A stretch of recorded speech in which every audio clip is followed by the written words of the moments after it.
বর্তমান গণতান্ত্রিক সরকারের মাননীয় প্রধানমন্ত্রী শেখ হাসিনার নেতৃত্বে দেশ এগিয়ে চলেছে।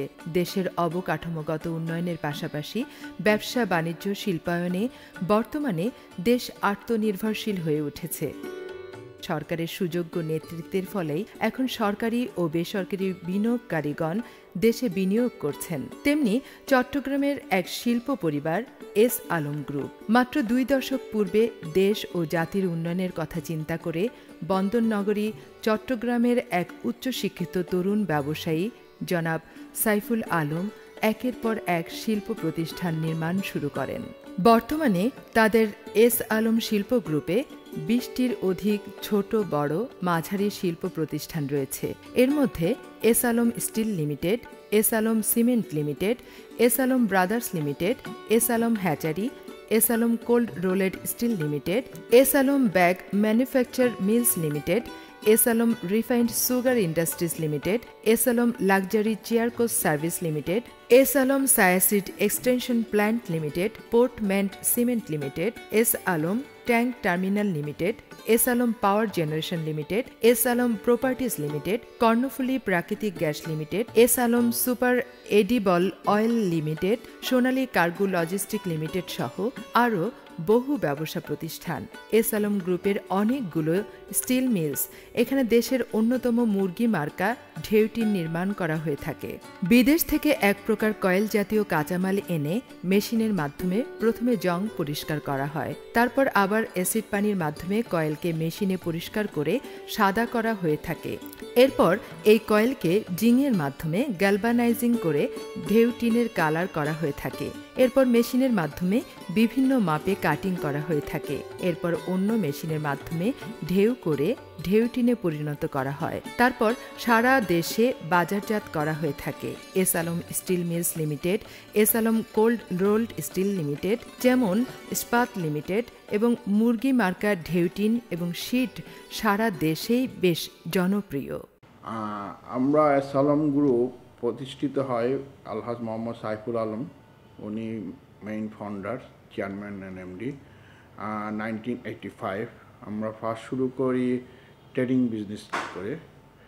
ট্রেডিং বিজনেসের পরে আমাদের ট্রান্সপোর্ট বিজনেস, আপনারা জানেন ঢাকা, চিটাগাং, কক্সবাজার আন্তর ডিস্ট্রিক্টে আমাদের এস আলম বাস এক নামে পরিচিত। এরপরে আমরা 1995-এ ইন্ডাস্ট্রিতে যোগ করি। 1995-এ আমরা স্টিল ইন্ডাস্ট্রি করি। স্টিল থেকে সিমেন্ট আসছে, সিমেন্ট থেকে আবার স্টিলের ব্যাকওয়ার্ডে আসছে কোল্ড রোল, যেটা পাবলিক লিস্টেড কোম্পানি এক গ্রেড। এরপর আমরা সুগার ইন্ডাস্ট্রিতে আসি। এরপরে ভেজিটেবল অয়েলেও আমরা এখন লার্জার ইম্পোর্টার।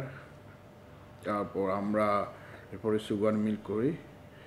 এখন আবার ব্যাগ ফ্যাক্টরি আছে আমাদের, ব্যাকওয়ার্ড লিঙ্কেজ। আবার হ্যাসারিতে আছে। আবার ট্যুরিজমের জন্য আমরা কিছু জায়গাও রাখছি কক্সবাজার হোটেল মোটেল জন্য, যেটা আমরা হোটেল করব 5 স্টার হোটেল ভবিষ্যতে। আমরা এস আলম গ্রুপে এখন আমাদের কর্মসংস্থান আছে অ্যারাউন্ড ডাইরেক্ট এমপ্লয়ি আছে 7,000, আবার ইনডাইরেক্ট আছে অলমোস্ট 15,000-এর মতো। বর্তমান সরকারের আরেক সাফল্য হল দেশে রান্নার ভোজ্য সয়াবিন তেলের উৎপাদন বাড়ানো। সেই লক্ষ্যে দেশে এখন আর সয়াবিন তেলের সংকট নেই। দেশের মানুষের প্রতিদিনের রান্নার কাজে ব্যবহৃত S Alam super edible oil limited, S Alam vegetable oil লিমিটেডের ভেজিটেবল অয়েল সয়াবিন তেল দেশে বিশাল বাজার দখল করে আছে। মালয়েশিয়া, ব্রাজিল থেকে কাঁচামাল এনে তাদের অয়েল মিলে রিফাইন করা হয়। বিভিন্ন মেশিনে তা প্রসেসের মাধ্যমে সয়াবিন তেলে পরিণত হয়। তারপর তাদের নিজস্ব ল্যাবে পরীক্ষা করে ড্রামে এবং অন্য মেশিনে বোতলজাত করা হয়।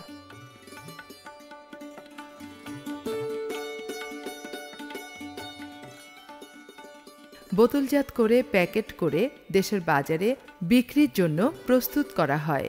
আপনারা জানেন আগে লাস্ট ইয়ার এবং লাস্ট 3 মাস আমরা তো খুব খারাপ অবস্থায় ছিলাম, বাট এখন আশা করি এখন যেভাবে চলছে এইভাবে হলে আলহামদুলিল্লাহ আমরা গভর্নমেন্টে যে টার্গেট করছে জিডিপি, আমরা ওইটার উপরেই যেতে পারবো। কারণ এখন মোটামুটি সব কিছু আমরা চাই কি, আমরা ব্যবসায়ীরা চাই দেশে একটা শান্তি শৃঙ্খলা। কারণ পলিটিক্সটা আসলে একটা আলাদা জিনিস। পলিটিক্স আর ব্যবসা যদি আমাদেরকে, পলিটিক্স লোকজনগুলি ব্যবসায়ীদেরকে এবং দেশের ইকোনমিকে ডিস্টার্ব না করে, বাংলাদেশের লোককে কেউ, ব্যবসায়ী বলেন, বাংলাদেশের যুব সমাজ বলেন, কেউ ওকে আটকায় রাখতে পারবে না, বুঝছে না? কারণ আমাদের ভিতরে ও উৎসাহ ও উদ্দীপনা আছে, যাকে আমরা শুধু একটা প্রপার গাইডেড পাইলে আমরা সামনে আগায় যেতে পারবো। এবং আমাদের সব সেক্টর, যেমন গার্মেন্টস সেক্টরে দেখেন এত কিছুর পরও we are the best position আছি। এমন ডোমেস্টিকে, যেহেতু আমরা ডোমেস্টিক মার্কেট, আমাদের লাস্ট 3 মাস আমাদের অনেক ক্ষতি হয়েছে, যেহেতু আমরা আমাদের প্রোডাকশান করছি, র মেটেরিয়াল ছিল, কিন্তু ডেলিভারি দিতে পারিনি। ডেলিভারি না দেওয়াতে আমাদের অনেক লস হয়ে গেছে।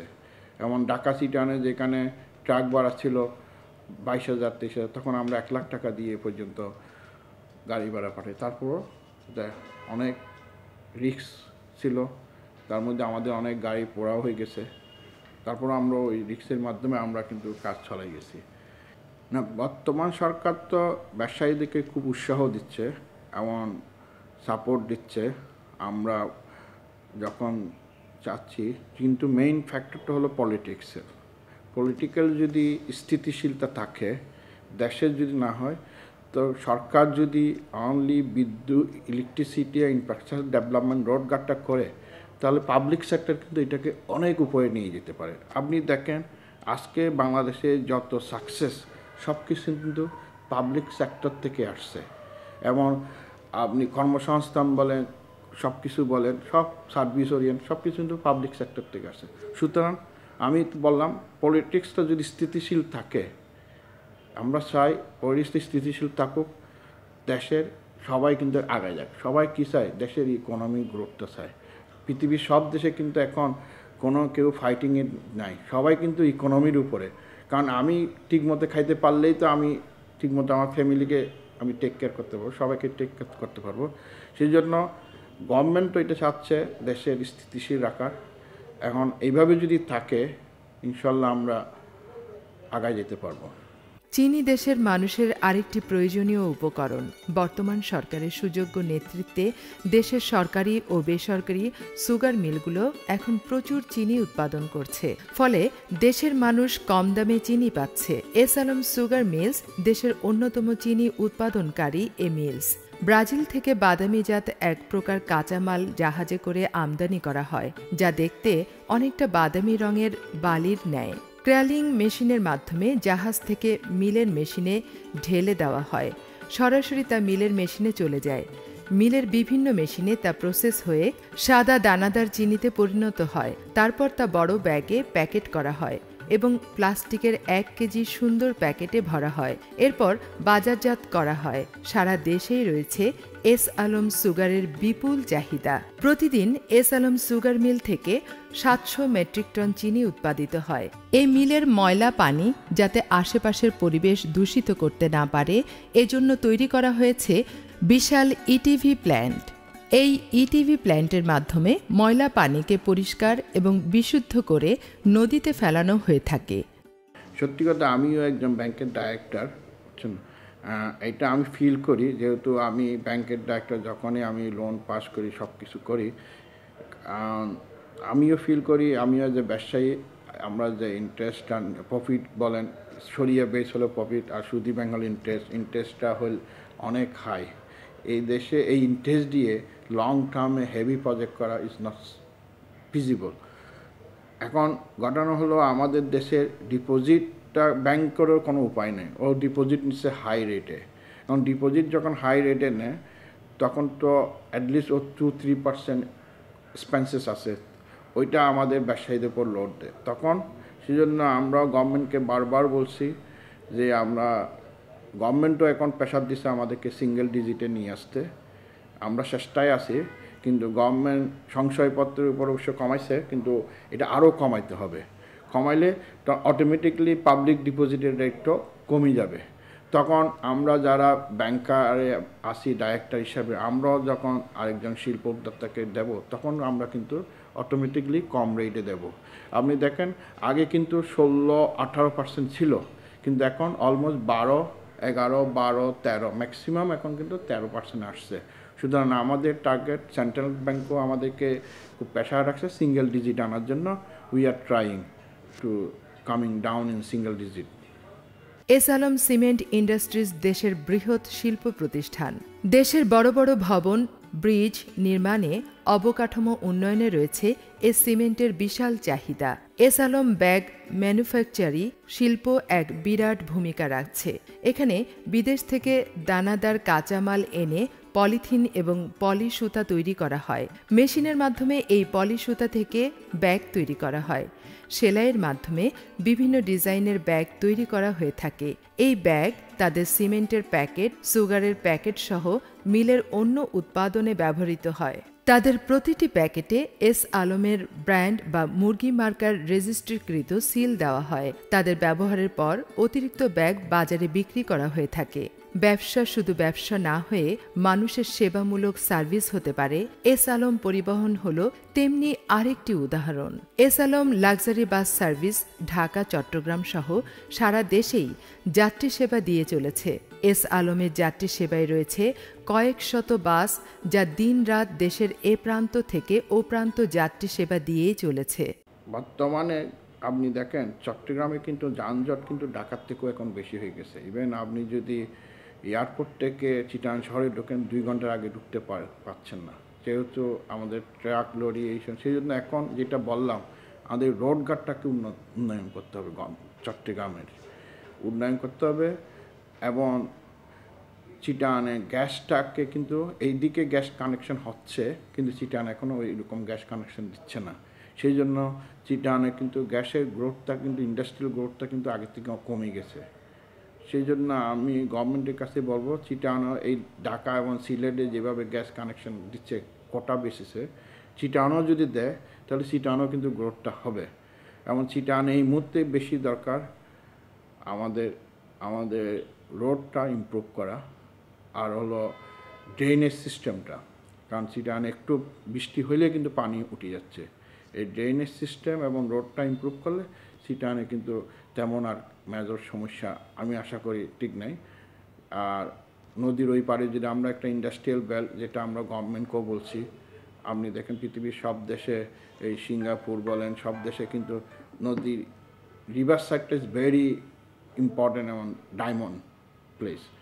ওই জায়গাটাকে যদি আমরা আলাদা ইন্ডাস্ট্রিয়াল, আলাদা স্যাটেলাইট টাউন করে দিতে পারি, তাহলে এবং ইনভেস্টমেন্টও আসবে, ইনভেস্টমেন্ট জোন করে দিতে পারি। স্পেশাল প্রসিজন ইন্ডিয়াতে আছে, সব দেশে আছে, মানে কিছু এনবিআর ইনভেস্টমেন্ট স্পেশাল, নট ইপিজেটেও একটা স্পেশাল জোন, যেটা মাননীয় প্রধানমন্ত্রী করতেছে, চিন্তা ভাবনা করছে।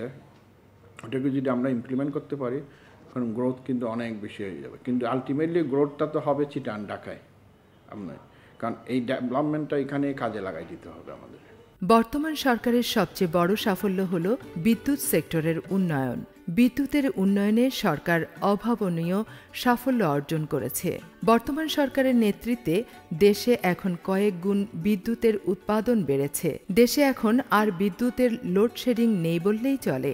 সরকারের পাশাপাশি বেসরকারি উদ্যোক্তারা ও তৈরি করেছেন একের পর এক বিদ্যুৎ প্ল্যান্ট। তেমনি এস আলম গ্রুপও তৈরি করেছেন বিশাল বিদ্যুৎ প্ল্যান্ট। এস আলম গ্রুপ নিজেদের শিল্প প্রতিষ্ঠান যাতে বিদ্যুতের লোডশেডিংয়ের কারণে উৎপাদন বন্ধ না থাকে, সেজন্য তারা তৈরি করেছেন এস আলম পাওয়ার প্ল্যান্ট এবং S Alam power generation limited. S Alam power প্ল্যান্টে প্রতি ঘন্টায় 6 মেগাওয়াট বিদ্যুৎ উৎপাদন হয়। এটি এস আলম সুগার মিলের এরিয়ার ভিতরে। এখানে চাহিদা পূরণ করে এস আলম পাওয়ার প্ল্যান্টের অতিরিক্ত বিদ্যুৎ সরকারি পল্লী বিদ্যুৎ সংস্থার গ্রিডে সরবরাহ করা হয়ে থাকে। এস আলম গ্রুপের আরেকটি হল S Alam power generation limited. ঘণ্টায় 17 মেগাওয়াট বিদ্যুৎ উৎপাদন করে থাকে। এখানের বিদ্যুৎ দিয়ে শিল্প পরিবারের স্টিল কারখানা সহ অন্য মিলের উৎপাদন সচল রাখা হয়। বাকি অতিরিক্ত বিদ্যুৎ সরবরাহ করা হয় সরকারি পল্লী বিদ্যুৎ গ্রিডে। বাংলাদেশে এখন মেইনলি হলো ইনফ্রাস্ট্রাকচারাল ডেভেলপমেন্ট, বুঝছেন না?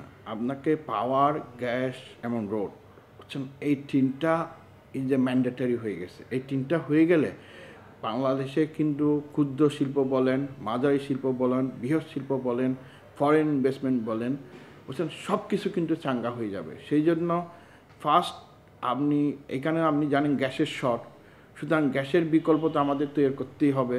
আমাকে LNG প্রজেক্ট নিয়ে আসতে হবে গ্যাসের বিকল্প হিসাবে, অথবা আমরা পার্শ্ববর্তী দেশের থেকে গ্যাস যদি থাকে, যেমন মায়ানমার, ওইখান থেকে যদি আমরা গ্যাস এনে আমাদের ইন্ডাস্ট্রি সেক্টর ব্যাকআপ দিতে পারি, এবং আরও নতুন নতুন কূপের মাধ্যমে গ্যাস, কারণ গ্যাসটা বাংলাদেশে very important for industrialisation growth.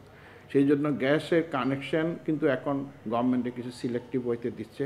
এই জন্য গভর্নমেন্ট স্পেশালি গার্মেন্ট সেক্টরে, ম্যানুফ্যাকচার সেক্টরে ওইখানে দেওয়া হচ্ছে, ওই জন্য ওই সেক্টরটা এখন গ্রো হচ্ছে।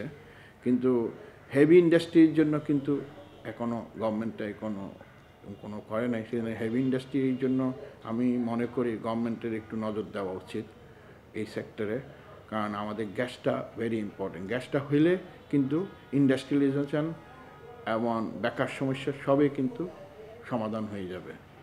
দেশের ও জাতির প্রতি কমিটেড এই এস আলম শিল্প পরিবারের ভাইস চেয়ারম্যান জনাব আব্দুস সামাদ লাভু জানান, চট্টগ্রামের বাঁশখালীতে চীনের সাথে জয়েন্ট ভেঞ্চারে দেশের সবচেয়ে বড় বেসরকারি পাওয়ার প্ল্যান্ট নির্মাণ করছেন, যার কাজ দ্রুত এগিয়ে চলছে। দেশ জাতি খুব তাড়াতাড়ি এই বিশাল পাওয়ার প্ল্যান্টের বিদ্যুতের সুবিধা পাবে, যা দেশ ও জাতির উন্নয়নে বিরাট অবদান রাখবে।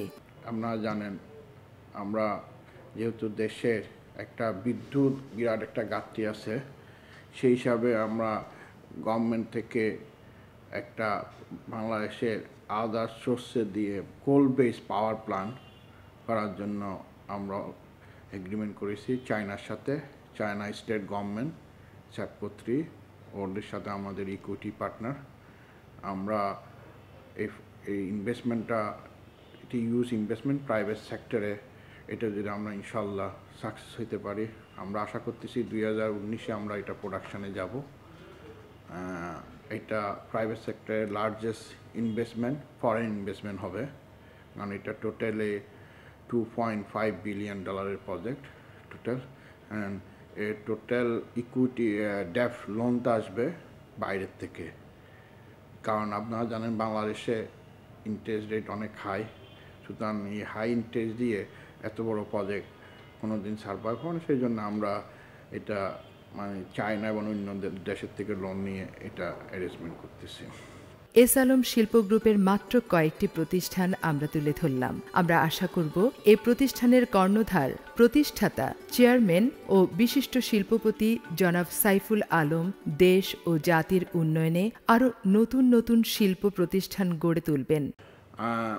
আমরা করি, আমাদের একটা ফাউন্ডেশন আছে এই এস আলম গ্রুপ। ওই ফাউন্ডেশনের মাধ্যমে ধরেন আমাদের কিছু, আমরা বাইতুল শরফ আমরা ডাইরেক্ট জড়িত, আমার আব্বাও ছিল, আমরাও ওটার সাথে জড়িত। আমরা ওইখানে ম্যাক্সিমাম ওর মাধ্যমেই আমরা সব কিছু সামাজিক গরিব এলাবি ছাত্রছাত্রী দেখি, প্লাস আমাদেরও নিজস্ব এতিমখানা আছে। আর আমরা একটা স্কুল, মহিলা স্কুল করার জন্য, আমাদের পটিয়া করার জন্য জায়গাও নিয়েছি। আশা করি আর একটা হসপিটাল করার চিন্তা ভাবনা করতেছি। আমাদের এখন মেইন স্বপ্ন হলো দেশের, যেহেতু বিদ্যুৎ সেক্টরটা খুবই খারাপ, আমাদের এখন হলো বিদ্যুৎ সেক্টরে আমরা ইনভেস্টমেন্ট করতে চাচ্ছি। কারণ আগেই বলছি বিদ্যুৎ সেক্টরটা উন্নয়ন হলে দেশের ইন্ডাস্ট্রিয়ালাইজেশনটা আসবে। সেই জন্য আমরা গ্রুপের বিজনেসটা ডাইভার্ট করে আমরা বিদ্যুৎ সেক্টরে আসতে চাচ্ছি, এমন আশা করি আমরা যাব।